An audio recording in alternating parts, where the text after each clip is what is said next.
The transmission cuts off into silence, and is replaced by the roaring voice of someone calling out Hanfang. The guy is making his way to open the door while quivering in the cold, peeping through the hole.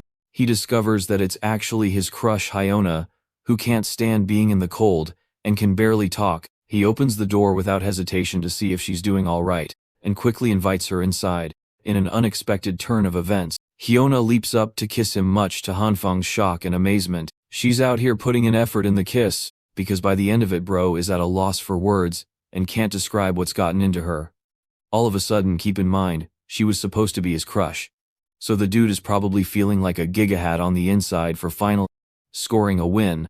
It's at this moment Hona confesses her feelings, stating how she's always loved him.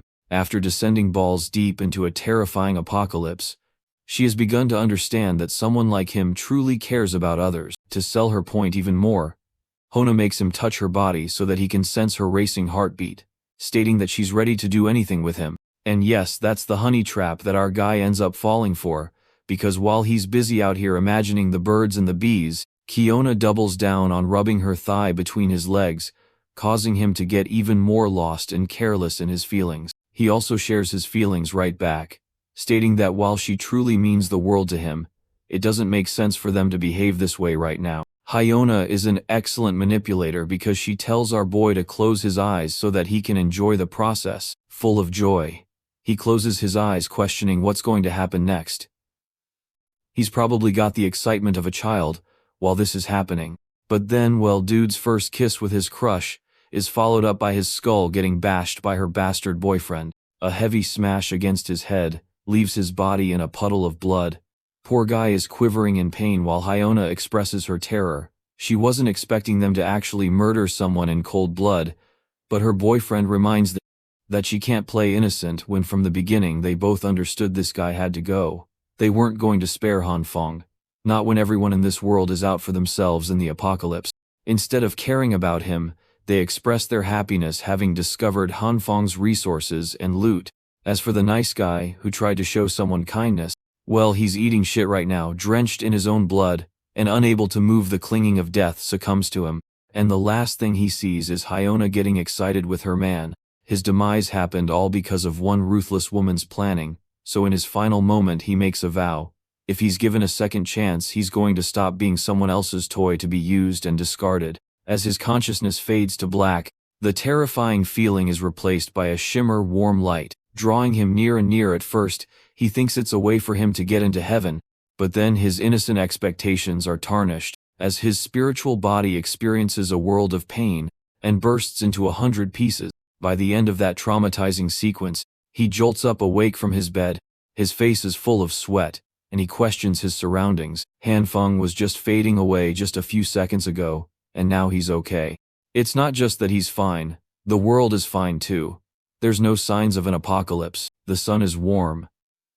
Even after 30 minutes of waiting, it's the kind of warmth that he never expected to see again. From the calendar, Hanfang checked, and learned that today was June 28th. The date of the apocalypse in the original timeline is supposed to start on July 15th. This means that he had a post-death regression that led him to arrive back in time just a few weeks before the apocalypse. The feeling of shock, amazement, and confusion all show up on his face. He clearly wasn't expecting to be reborn, but this time he's returned with a few changes. Let's talk about that glowing red hand for a second. Ever since Hanfang regained consciousness, this guy's hand just can't stop glowing red. He tries waving it off, and yet nothing happens to describe the sensation. The glow feels warm and it doesn't hurt or anything. At first he thought that his mind was playing tricks on the guy, but then Hanfang sneezed out of nowhere, leading to yet another intriguing development. The same hand that was red a second ago is now glowing a bright green, adding even more to his confusion. But there's a difference this time, because Hanfang actually loses control of the magnitude of his glowing power, causing it to get even bigger. In a state of hurry and panic, he stands there looking lost at his newfound problem. The radiating glow out of nowhere starts shrinking in his hand. The behavior of the glowing effect is odd and different from the red one. Taking a seat, he expresses his sudden drop in energy. Yeah, ever since the green one activated, his body has been more drained than ever. Frustratingly waving his hand in anger, Hanfang comes to a sudden realization. This is exactly happening just like those awesome mana stories he likes to read in the same fashion. The main character is reborn, and this time with overpowered abilities, so in order to test his own bro, pulls out a damn knife, hoping for some miracle to happen, but, funnily, nothing goes his way as the blade doesn't react, and he's standing there looking like a clown. Not to mention his tummy is grumbling because of the energy loss he experienced. Checking his fridge turns out to be a waste of time, because there's just nothing in there. The situation is growing more troublesome for him than he thought he has to eat, at least something, or he's going to risk going unconscious again. An idea comes to mind when he spots a jar of roasted soybeans, the only snacks that could be feasibly used in the apocalypse. Even though it's not a proper meal, it's filling enough for now. Reaching for one of the beans, he pops one in his mouth, but the moment he does that, the soybean explodes into a fully grown bean plant. His radiating glowing green hand is gone, and so is his exhaustion. Hanfong doesn't get if it had something to do with the soybeans or if it's something he did. He grabs and pops open one of the bean sprouts, amazed to discover that this is his new power. Hanfong is impressed and wants to study it intensely, but with his current state, he has a couple of issues to take care of firsthand. First up is stocking up on supplies, so he doesn't go short during the apocalypse. To the supermarket he goes. In the next scene, he's navigating through a busy crowd, all of them lost in their thoughts and chattering about Hanfong is confused, and collects his thoughts. So far he's got two types of radiating hands, and the green one is known to be more unstable, causing him added effects of exhaustion. Then there's the last part, perhaps the most interesting of the bunch. The moment he touched the soybeans with his glowing hand, they became proper bean sprouts. He still can't figure out the specifics of his power, causing his frustration. While he's lost in thought, a familiar voice graces his ears. Hyona, the same bitch that betrayed him in his previous life, is here to see. In him she's drop dead gorgeous. But that's the thing.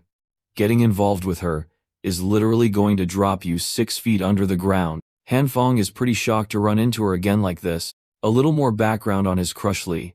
Hyona has been his long-lost crush for 3 years straight. He played every trick in the book to get her to like him back, but deep down our boy knew he was just a backup, if anything, and now after what happened to him, after the way she deceived him and got him murdered in cold blood, he is pissed.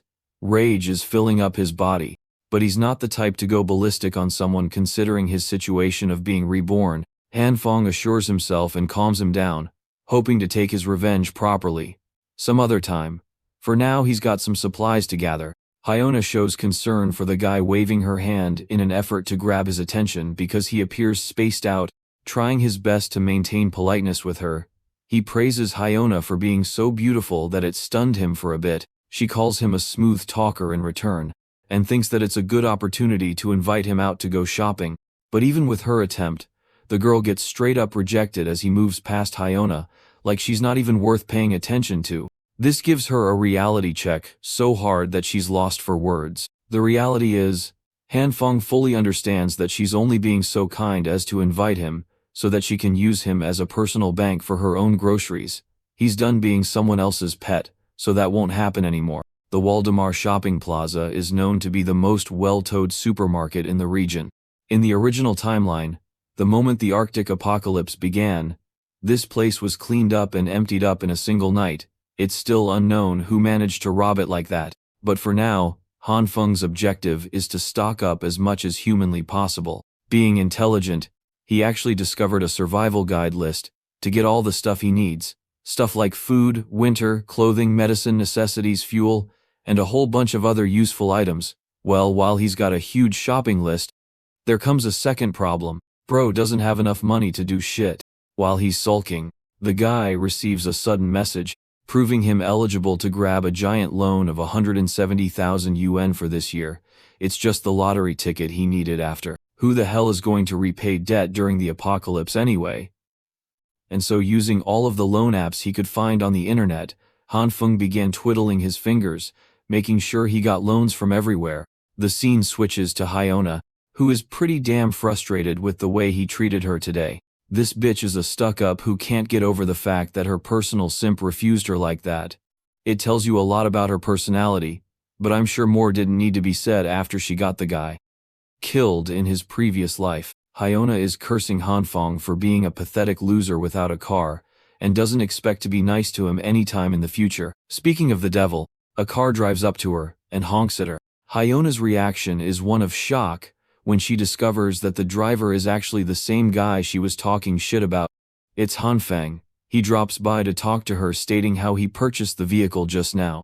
After all, his father has been making a ton of money in the States, so it's only natural he sent over some cash for him to have fun with. He also tells her that he was busy taking his father to the airport. This fact actually cools her down, making her think that she was turned down because he had an important job to attend. She apologizes for asking him out during an important time. In usual Gaslighter Pro Max Girl Edition fashion, she acts cute while crying and complaining about how cruel he was. Hanfong's reaction is interesting to say the least. First he calls her foolish, and then grabs her close, stating that he won't ever ditch someone like Hyona, as she's far too important to him. The arrogant chick thinks that she scored the lottery, so she plays on his feelings again, hoping to manipulate him by saying that she feels the same way about him. She recommends watching a movie with him and having some nice dinner, but right as she's saying these things, our boy says, "Peace the fuck out," and is already tending to his luggage. He complains about how busy he is with the stuff he's got to take back.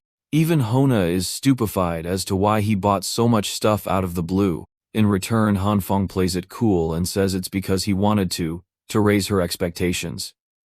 He tells her that he also got Hyona a present. Feeling all happy and bubbled up, she decides to head home, hoping to see it later. As she's leaving, Hyona's got a really satisfied look on her face, thinking she killed that. But she doesn't know that our boy also shares the exact same look on his face. They're both manipulating the other, and it just so happens that he is never going to let out the secrets of his stockpile. It's the one ticket he's got of surviving this damned apocalypse. When that moment comes, when the world sinks into despair and destruction, Hanfeng fully intends to take his revenge on the bastard who killed him, as well as Hona. He also confesses that it's making him eager to enjoy the apocalypse. This time, yeah, something tells me Hona is about to eat shit, and it's going to be really damn satisfying when that happens. The day of the apocalypse is only 2 weeks far that day. Immense heavy snow will cover the planet, and the temperatures will drop close to 1020 C. Over the course of the next month, all temperatures will experience a gradual drop, reaching the likes of 70, and the world will be fully covered in snow. Going outside will become physically impossible, and that's the reason food is so important. He's brought all the stuff back to his apartment, fully packing it with proper covering, so that no one suspects him of hoarding supplies. For the most troublesome supplies, he's going to make sure to move them at night when no one's around. Speaking of the apocalypse, a secondary issue will come in the form of power supply. With its instability, fuel is going to be necessary, and it just so happens that Hanfeng has purchased a year's worth of fuel to make sure nothing goes wrong.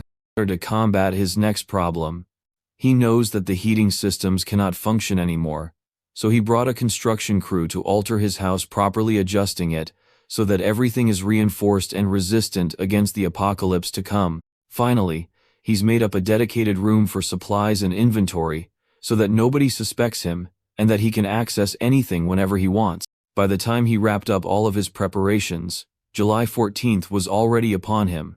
Now there was only 1 day left before the temperature annihilated itself to an uncontrollable degree.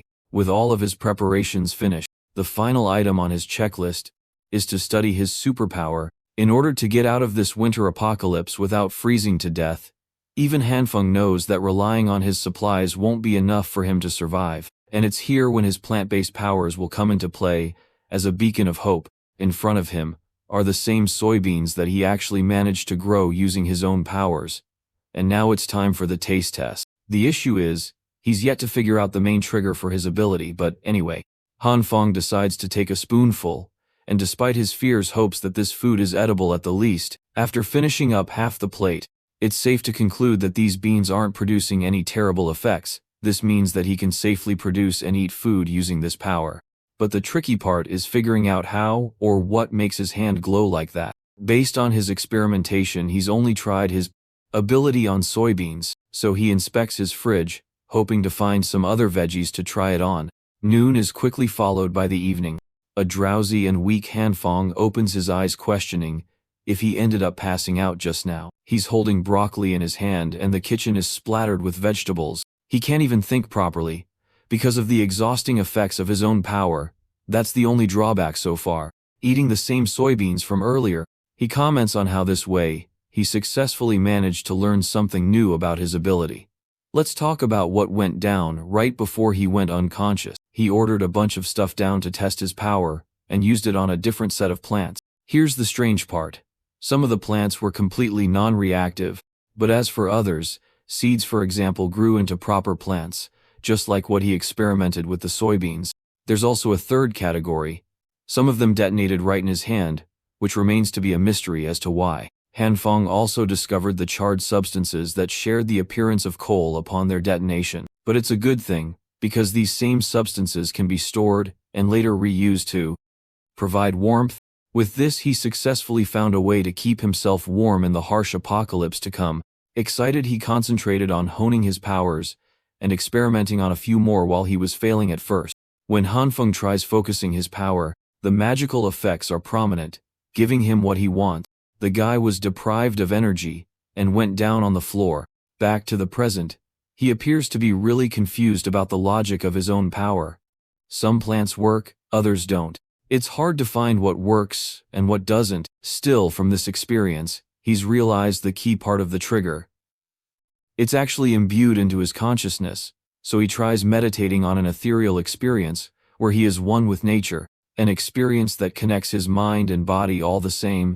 The fruits of his imagination end up becoming successful, because right after opening his eyes, Hanfeng is satisfied to discover his glowing green hand. This confirms his suspicion that his ability is linked to his consciousness. To test it out even more, he tries his ability on a bunch of meat for good measure. Poor guy finds himself disappointed when it doesn't work on meat, because that would mean he's got to live off of plants for the rest of his life. Even after concentrating and begging his powers to work, nothing happens. This makes him question his thoughts again. Remember his meditation technique. When he does that, he experiences two unique colors, one being red and the other green. And so far he's only experimented with green, so this time he closes his eyes shut, hoping to connect his mind to his second ability. To his shock, his hand starts glowing red and affects the meat, turning it into a disgusting spiky blob that is barely recognizable anymore. Feeling so disgusted by the effects, he tosses the meat on the ground and approaches it slowly for another inspection. Hanfeng pinches the meat and then grabs it again, questioning if the meat reacted to his red radiating light. It also seems like the meat was cooked properly, which begs the question if the red light is only responsible for heating stuff up. Inspecting his hand again, he starts to realize something. It's not that the meat was cooked. No, it's the opposite. This thing is actually reverting back to a process of disintegration. From this revelation, he's found a discovery. The green light speeds up the evolutionary process, and the red light slows it down immensely, reverting it into disintegration.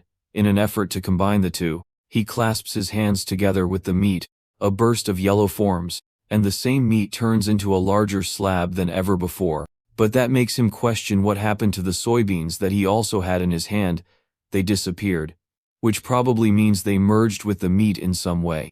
Hanfeng is really amazed by the output of his own powers, as after further inspection, he comes to the conclusion that the meat is the freshest he's ever seen. He's excited and wants to try it out one more time. But his luck isn't so kind to him, because bro ends up failing so bad that everything turns to black. He's slamming his hands on the floor in frustration, but eventually settles with patience. There's lots of time for him to experiment with his powers. He's happy that he got to make a whole bunch of different discoveries in just one day. If only he can master this ability to its fullest. Bro thinks he's going to become Superman and stand at the top of the world. But then the idiot realizes that food isn't the only thing that's necessary to save his life right now. He needs a weapon to protect himself from other humans. Right as he's thinking of going out to buy a weapon, the realization dawns on him: the apocalypse has begun. Just like last time, the world is experiencing an absurd amount of snow in July. He goes out regardless, believing that it's necessary to find a gun before temperatures reach 45. At the same time, he can't exactly buy a gun when it's illegal in the country. As he's busy in thought, he sees a broccoli hair punk ranting about how he's the younger brother of Lao Wang from the Shegang Lita group. You know, the typical "my brother's got more money than you" tactic for winning petty arguments. Han Fong actually recognizes this clown from somewhere thanks to his shitty fashion style. And all. The funniest shit is how the people have decided to dub a name for this guy, calling him Homeless Joe. Let's talk about Lee's, or Homeless Joe, who lives in the same neighborhood as him. The guy's known to be a contractor who has networks with everyone around. People come around asking him what's up and what's going on, and he acts like he's the busiest dude in the block about how he's so busy dealing with his projects with his big brother. Bro doesn't even have a job, and he's always seen whining on his phone, pretending like he's got millions and millions on a project to spend some time on. Seeing this guy, Han Fong wonders if the idiot can help him get the weapon he needs. He greets Homeless Joe and pretends to know him for a while. So the thing is, this guy doesn't really know our boy at all. Han Fong pretends to be Xiao Han, taking advantage of his pride and acting like they're long-lost friends who should remember each other. The homeless idiot gives in to the bait and apologizes for not remembering, especially when he's got so much work to do. Han Fong checks his surroundings and quickly closes in on the punk, explaining his entire situation. When he's done explaining, Homeless Joe experiences a jolt of shock, questioning what the hell this dude needs a gun for at this point.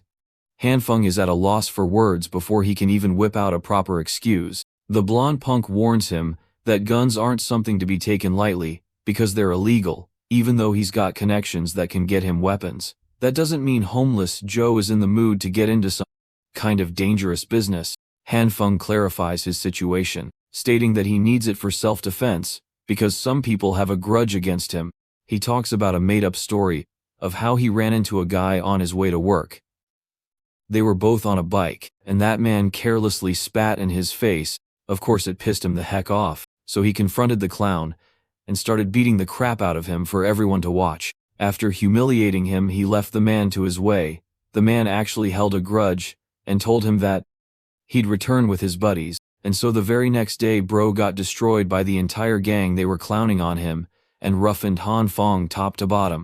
After that beat down, he's been wanting to have a self-defense weapon to protect himself. Luckily, Homeless Joe is sympathetic for his story and makes a huge deal that spitting on someone is definitely a step too far. He thinks this kind of behavior should be punished, but Han Fong is starting to think that maybe this guy ended up missing the damn point of his complaining. Still, Homeless Joe wraps his arm around him like a guardian angel and promises to save the day. He's going to make his call to his big brother, and everything will be sorted out. Han Fong is glad that things are going his way. Homeless Joe recommends they take the boss, because his luxurious car is being serviced right now. Han Fong is okay with that, showing Homeless Joe that he's got a vehicle for them to work with. As they're driving their way, Homeless Joe is shocked and asks about the price of the car. Our boy reveals that it cost him $700,000, which appears to be a pretty good deal in his eyes. Bro is out here snapping pictures like he's some kind of Instagram heartthrob. The hilarious part is that he captions it as if the SUV is his own. Speaking of the big brother, he talks about his punks are out chilling with a fire, commentating on the absurd weather conditions. Han Fong's car stops by, and Homeless Joe pops right out. The guy is out here acting smug and shit. The rest of his boys can't believe that Homeless Joe's got his own SUV now. And this guy is such a slimeball that he even tells them he bought it for $700,000 of his own pocket. Han Fong is left with the impression that Homeless Joe is seriously quite bold for saying something like that in front of the owner of the vehicle. In the next scene, the punk brings Han Fang to his boss. As you can guess from a gang leader, dude's got tattoos all over his body. He's displeased to see his brother here and immediately shows the blonde punk the door. To that, Homeless Joe puts all the pressure on Han Fong, stating that his friend over here wants to buy a gun. The gang leader is surprised at first and gives our boy a mean-ass look. Han Fong is terrified, while the boss is a bit annoyed that they came all the way here in search of one lousy gun, instead of something more interesting by comparison. The boss tells his lackey to fetch a handgun, which is tossed over to Han Fong for a price of $6,000. However, our boy isn't in the mood to play around with tiny dick pistols. Nah, he's here planning to go full John Wick mode, and requests a longer weapon with a scope. The boss is alarmed by the kid's audacity, and confronts him for demanding a goddamn sniper rifle. He reminds Han Fong that he isn't here in a position to negotiate or search around as if this were his own shopping mall. Yep, the boss is a stuck-up guy who is going angry for no reason. That's where Homeless Joe and his stories come to the front. He whips another one of his stories again. This time it's about Hanfeng's wife, who cheated on him 3 times. By the end of that storytelling session, the boss throws up a furious tantrum, feeling rageful on our boy's sake. The ridiculous stories are movie material from the looks of it. Anyway, the boss agrees to the request of a sniper rifle, at last stating that it's still going to take a few days. Hanfeng is grateful that his request is being tended to. Changjiangzi, the underling, is told to arrange a semi-auto for him as well. The boss has actually decided to take pity on him, and has thrown in a free gun as a gift for the guy. Hanfeng is truly starstruck when he sees him offering the handgun without any cost. Returning his gratitude, our boy decides to slip up an important piece of information to the gang. He talks about how he's friends with the government, and how the weather conditions are only going to get worse from here on out. This means it's best to stock up on supplies quickly, because they will run out soon. This time Hanfeng maintains an air of seriousness in his gaze, adding on to the weight of his advice. The boss agrees to take his advice, and that's how they ended up concluding the meeting with the boss. Returning back homeless, Joe talks about how he handled that meeting like a pro mediator. He also thinks that it's good that his brother was in a pleasant mood today. Hanfeng is really grateful, and even hopes to buy him a bunch of cigarettes. Homeless Joe puts up an act of goodness at first, but then eventually caves into his offer. The funniest thing is how he's requesting 8 cartons full of cigarettes for the job, thinking that it should be an easy request. While he's ranting about, Hanfeng is focusing on his checklist.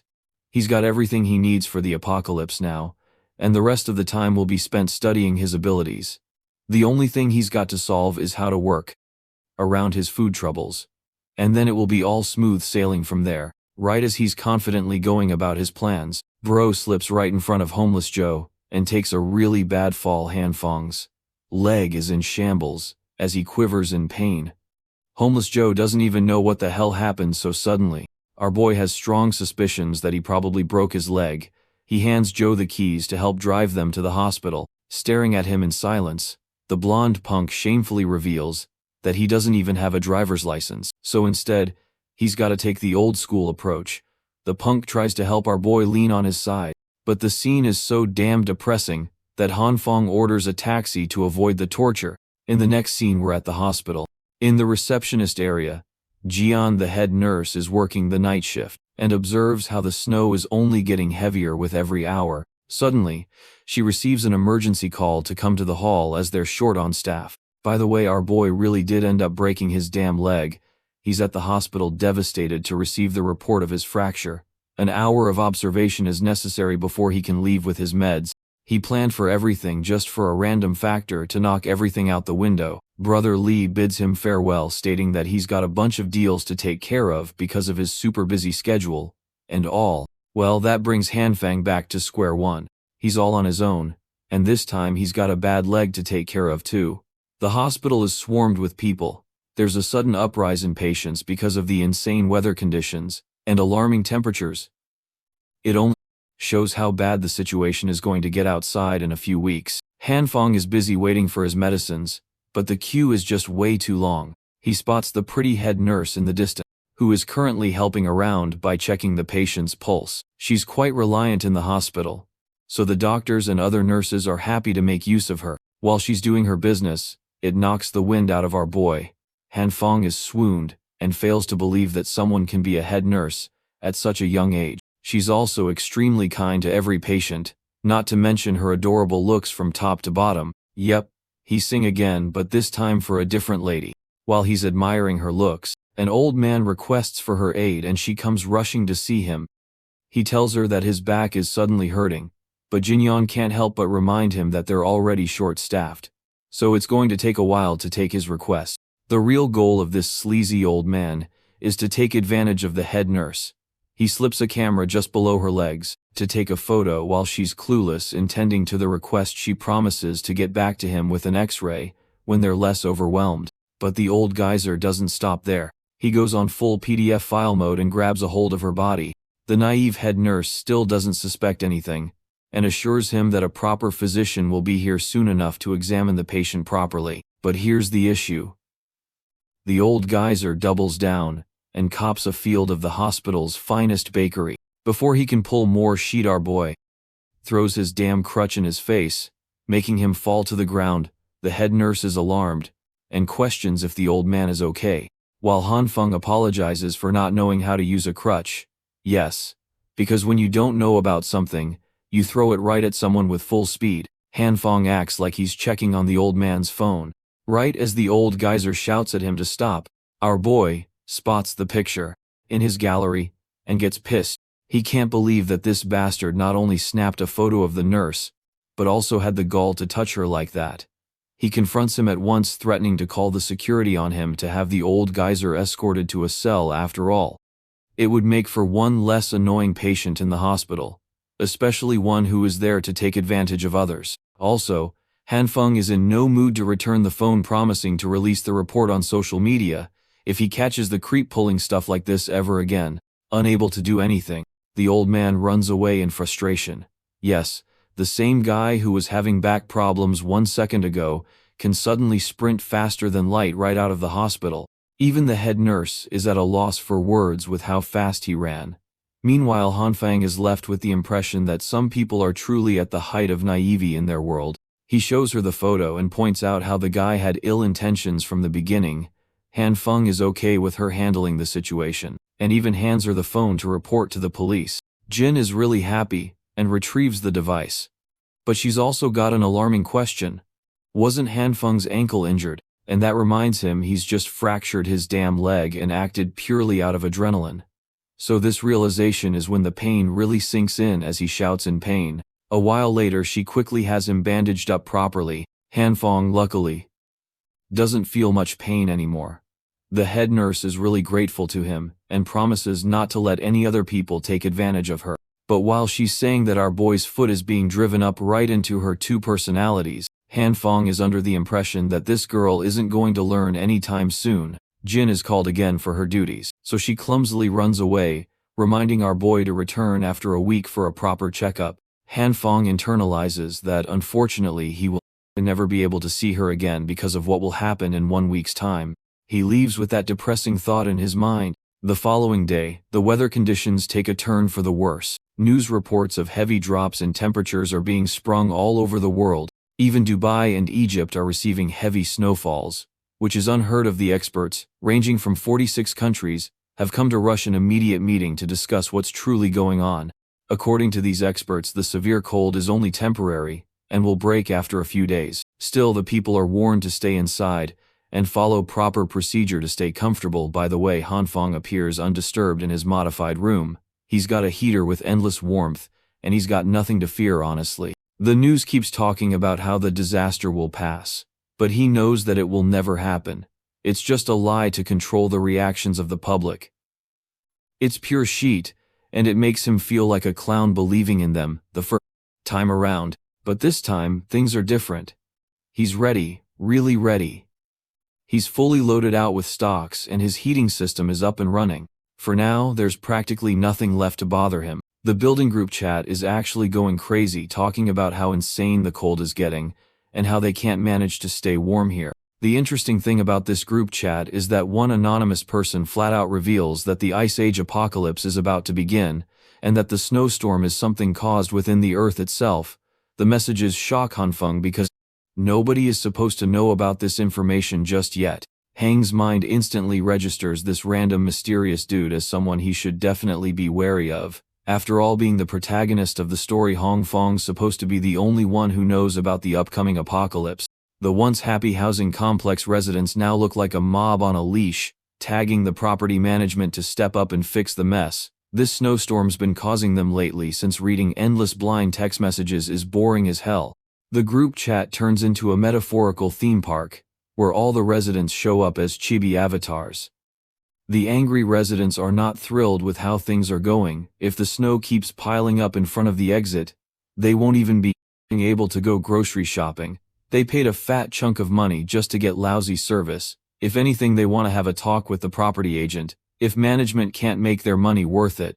On the other side, the property management team is in a state of panic too, apologizing non-stop for the inconvenience. But a few half-hearted apologies won't ease the frustration weighing on the residents. Because of the poor management, honestly, they want refunds. This shit ain't not worth it. Amid all this chaos is our guy Hang Fun, who's clearly annoyed watching these residents drain their energy arguing over nonsense. It's not like the complex owner has some magic powers to undo the snowstorm, but not everyone in the complex has given up hope. One resident, Janu, is mature enough to admit they can't fight a blizzard. His better idea: they should help each other, instead of making things harder. Natural disasters are totally out of the property management's control, so blowing off steam on them is pointless. Well, not everyone in the lobby agrees with Jian's chill attitude. These people are so untamed and short-sighted that instead of working together, they start trashing Jian for dick-riding the property management. Sheen tries to explain he's not taking anyone's sides. He's just being realistic and objective. It's completely pointless to back property management into a corner when arguing won't get them anywhere.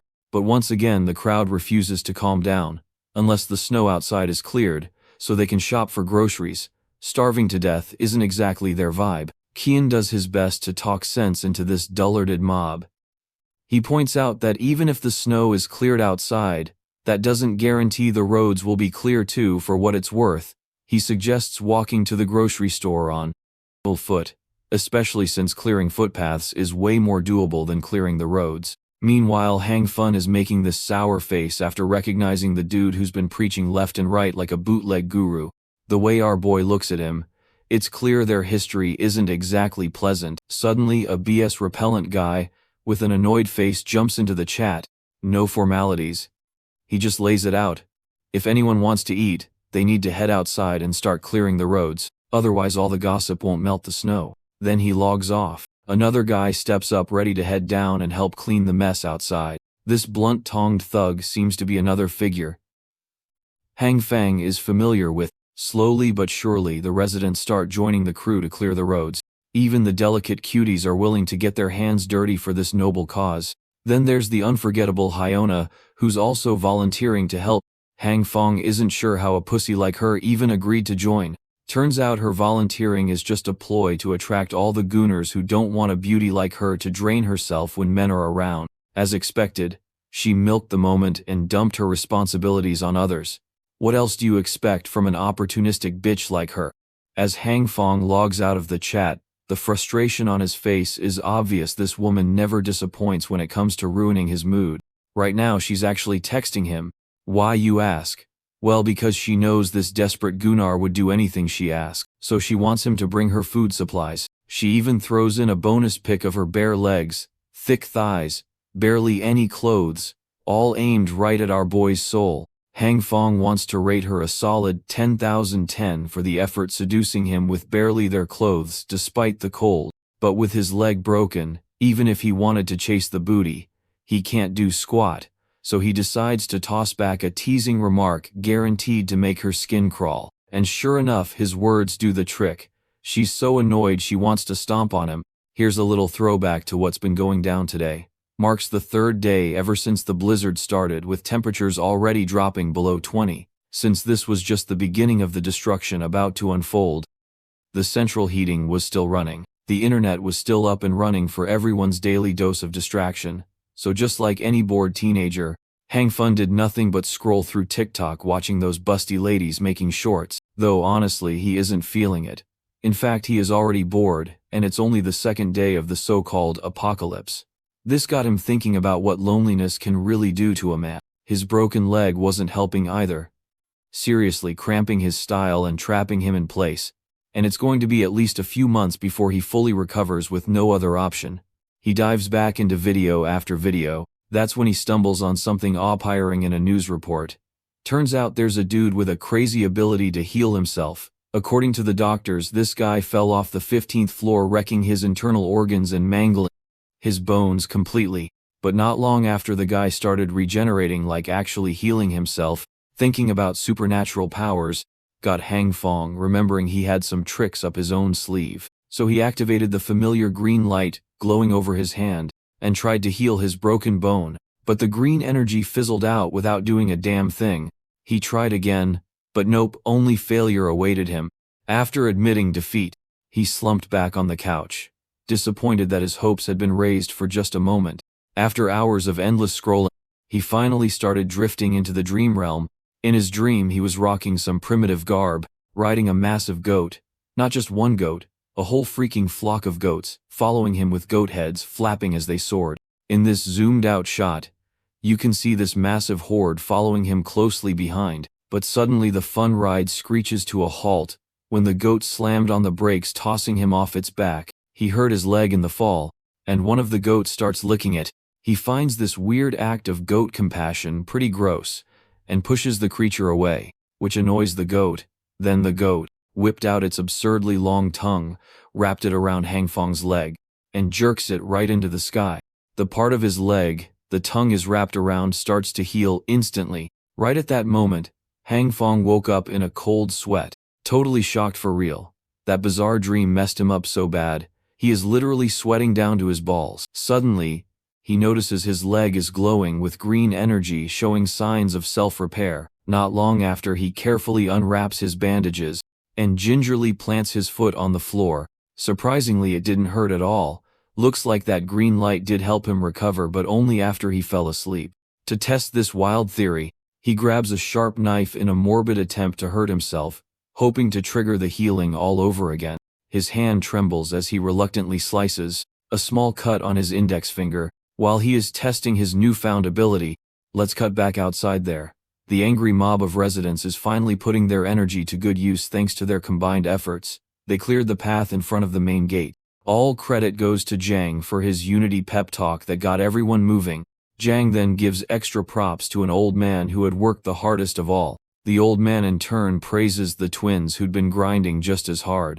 Then there is everyone's favorite busted nurse Jingyan, struggling to walk on the slippery snowed. The twins spot the damsel in distress and lend a hand to help her up. After that, the twins decide to get back to work in order to clear the path further, telling her to call if she needs more help. Janang notices the snowfall is getting heavier, so he urges everyone to make their grocery run a quick dash in order to get back as soon as possible. Speaking of supplies, the old man suddenly remembers something, but he didn't think it's worth bringing up until Jang insisted. The old man reveals a rumor from a few days ago.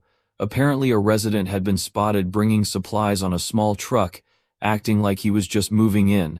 Well, Jung doesn't think much of it. It's pretty normal for someone new to haul their stuff when moving into an apartment. But then the old man adds an interesting detail. He had noticed the guy had gas tanks and a fireplace with him. That certainly doesn't sound like normal moving in stuff. It seemed like this person was prepping hardcore to survive the winter. Before they can mull it over any further, the twins return with a progress report. Suddenly a guy appears out of nowhere, clearly eavesdropping on the old man's story, and eager to learn more about this person who was prepping to survive the winter in advance. But this curious guy quickly gets smacked with a snowball from Liu Yan, who wants him to stop slacking and get back to work. Jang then steps in to stop the arguing and tells everyone to move out, since the main path is clear. Nurse Jin is also hyped to go shopping.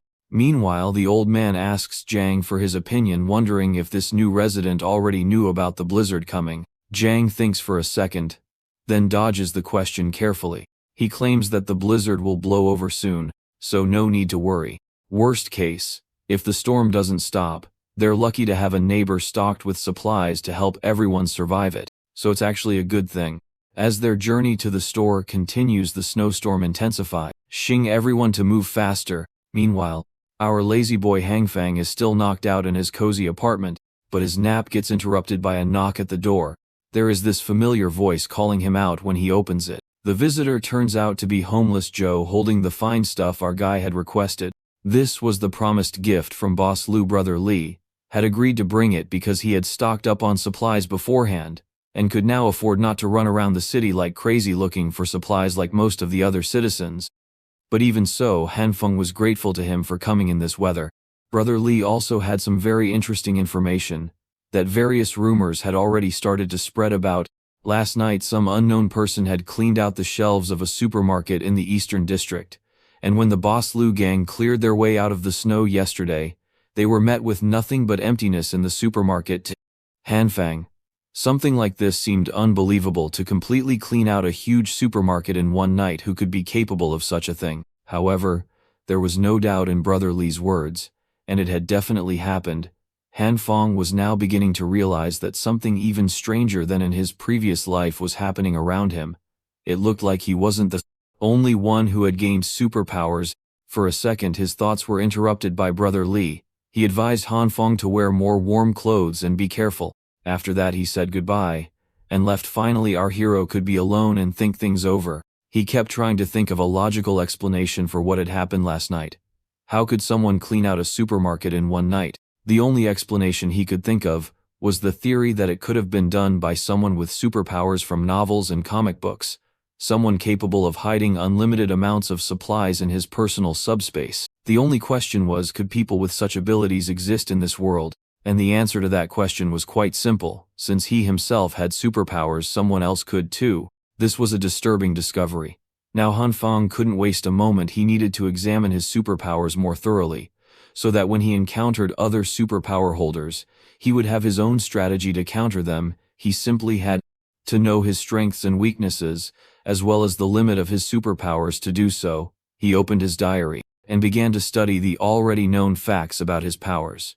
At this point he already knew that his power could react with different foods, both plant and animal.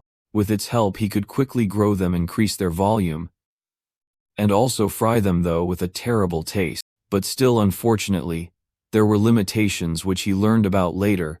The likelihood of success of power application is not that great, and differs for different products. For example, for soybeans, the chance of growing a plant is 10%. For meat, it's even less. Han Fang kept failing to understand why things worked the way they did. Suddenly, the soybean, under the influence of the force, exploded in his hand with an unpleasant green cloud, and instead of a normal plant, our hero had a rock in his hand, just a stinky rock. This was starting to annoy him. The failure rate was too high. Han Fong had to learn how to use his power more effectively, and he was determined to start practicing hard. After all, nothing helps you learn any skill faster than practice. Finally he succeeded in his hands. Han Fong had a fresh and alive soybean plant with pods. Such an achievement did not come easy to him.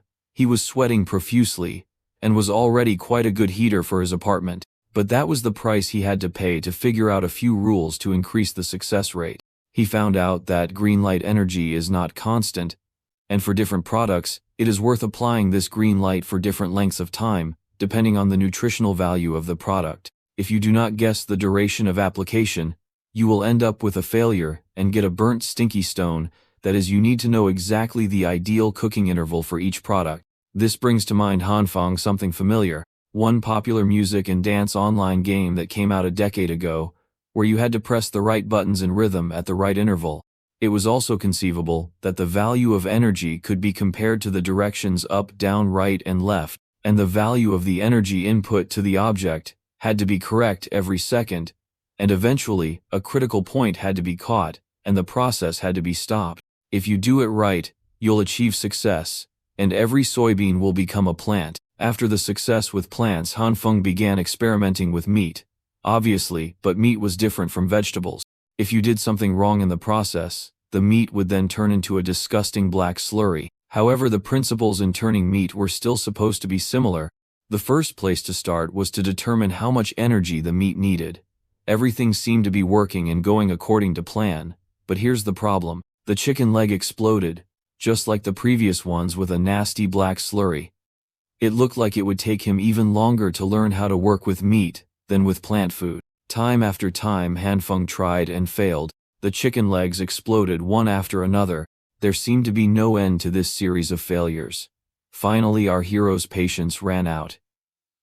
He even cried out in despair, cursing this damnability with an increased level of difficulty. However, the hero was not one to give up, and while the snowfall outside the window only intensified, and the temperature dropped even lower, Han Fang did not stop trying. Traces of it were all over the kitchen. And then came the moment of truth.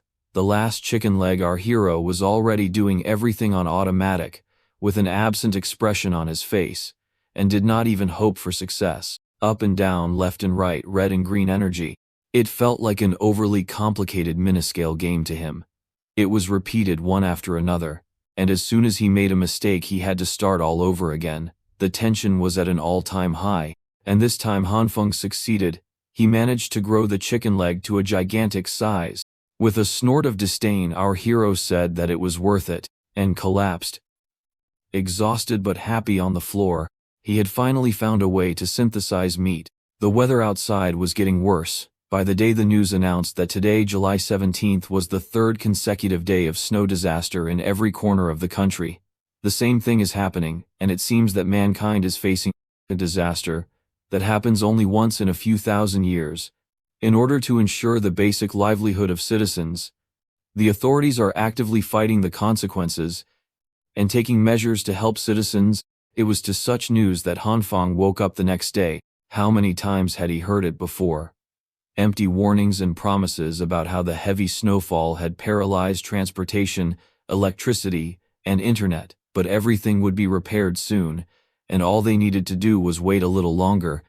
Soon humanitarian supplies should arrive in the disaster areas. Finally, the news anchor advised everyone to stay indoors, and not to go outside. Unnecessarily for Hanfang, there was nothing surprising in all of this. He had heard all of this in his past life. Suddenly, a notification came on his phone, followed instantly by several more. Hanfang immediately saw that it was a group of residents of his house who had started making noise again, and he simply couldn't help but join in the discussion. The noise around was unbelievable. Everyone was discussing the morning news. Some believed that the rescuers would come and help them. Others thought it was all empty promises, and made plans to save themselves. Only one avatar stood out from the crowd, and asked the gullible if they really believed what was being said on the news. It was old Uncle Lou, and he absolutely did not believe what was being said on TV. If everything was under the control of the government, the rescue teams would have arrived long ago. Instead, he had heard rumors from old friends that the government was assembling armored vehicles, tanks, and other heavy weapons in City A, the capital of the country. They are probably preparing for the war that is about to break out.